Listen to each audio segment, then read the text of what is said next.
Assalamualaikum warahmatullahi wabarakatuh.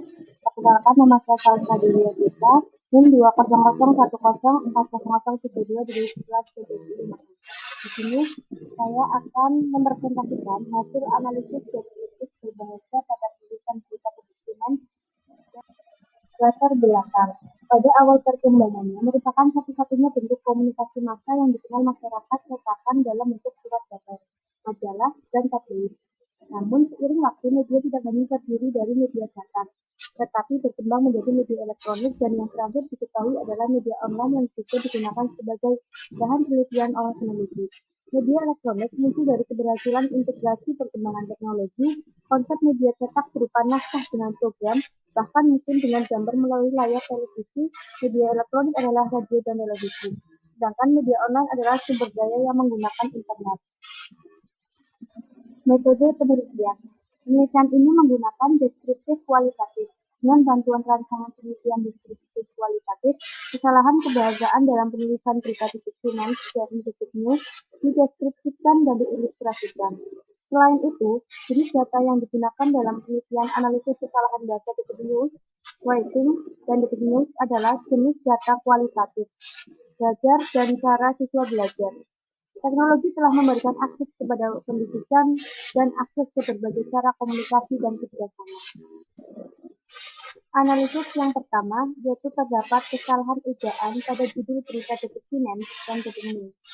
Kesalahan penggunaan ejaan pertama yang ditemukan oleh penulisan judul berita detik finance dan detik news adalah kesalahan penulisan huruf miring. Contoh kesalahan penulisan huruf miring pada judul berita detik finance dan detik news adalah sebagai berikut. Pada data pertama, terdapat kalimat ketum Apindo, unrealistic loss bukan kerugian, BP dan suspek. Detik Finance, Rabu 10 Februari 2021. Kemudian, pada data 2, terdapat kalimat penyuntikan vaksin corona tahap 2, Pemprov Riau harap herd immunity tercapai. Detik News, Kamis 28 Januari 2021. Selanjutnya, dalam pedoman umum ejaan bahasa Indonesia, huruf miring digunakan ketika hendak menulis istilah-istilah atau ungkapan bahasa asing, mempertegas atau mengkhususkan suatu kata, serta ketika mengutip judul buku, majalah, dan surat kabar. Kata-kata yang berasal dari bahasa Inggris pada judul-judul berita di atas seharusnya ditulis dengan huruf miring. Maka ejaan yang sesuai dengan tulisan judul-judul berita di atas adalah sebagai berikut. Ketum Apindo, unrealistic loss bukan kerugian BP dan suspek. Di situ kata unrealistic loss harus digunakan menggunakan huruf miring. Sedangkan pada data 2, Pemprov Riau harap herd immunity tercapai. Pada kata herd immunity juga harus tertulis dengan huruf miring. Selanjutnya, kesalahan penggunaan ejaan kedua yang ditemukan adalah kesalahan penulisan kata.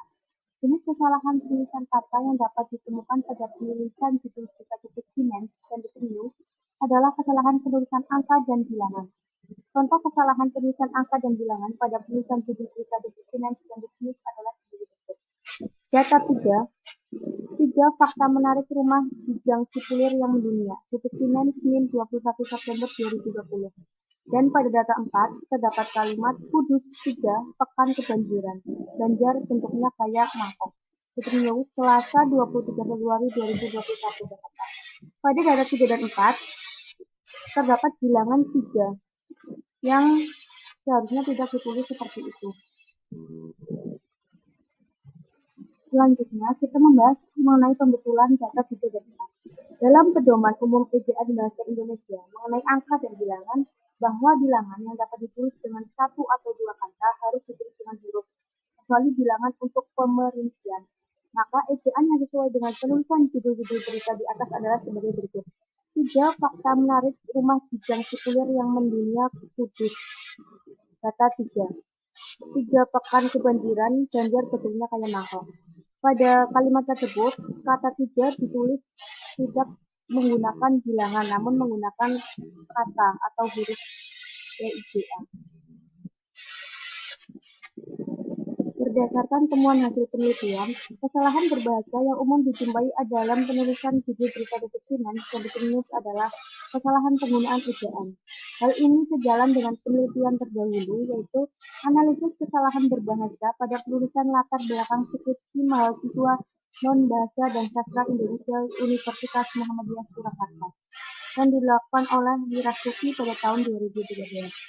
Hasil penelitian tersebut membuktikan bahwa kesalahan ejaan merupakan jenis kesalahan berbahasa yang mendominasi daripada jenis kesalahan berbahasa yang lain.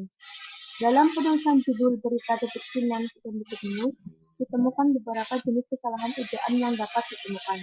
Antara lain, kesalahan penulisan huruf miring, kesalahan penulisan kata, dalam hal ini kesalahan tulisan angka dan bilangan, dan terakhir kesalahan tulisan huruf kapital atau besar.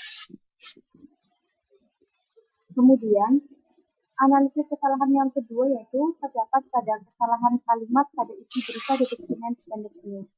Contoh, kalimat buntung pada tulisan isi berita detik finance dan detik news adalah sebagai berikut. Data 9, salah satunya akun @gmail Rizal Dina Dian Putra detik finance jejak grup Sakti Tiga Ngelan hingga Nia Ramadhani 2000 netizen Sabtu 26 September 2020.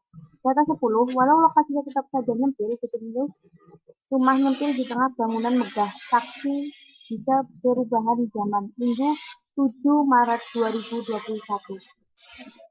Selanjutnya, kita masuk pada penutup atau kesimpulan.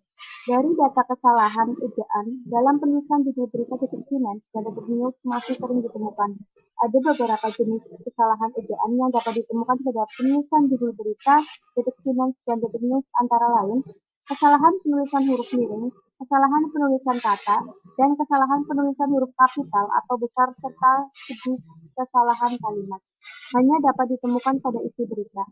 Ini jenis kesalahan kalimat yang dapat ditemukan pada isi berita detik finance dan detik news antara lain kalimat tidak bersubjek dan tidak berpredikat atau kalimat buntung. Kalimat yang ambiguitas, penggunaan istilah asing, dan penggunaan kata tanda yang tidak perlu. Sekian presentasi dari saya. Mohon maaf apabila ada kekurangan. Sekian, wassalamualaikum warahmatullahi wabarakatuh.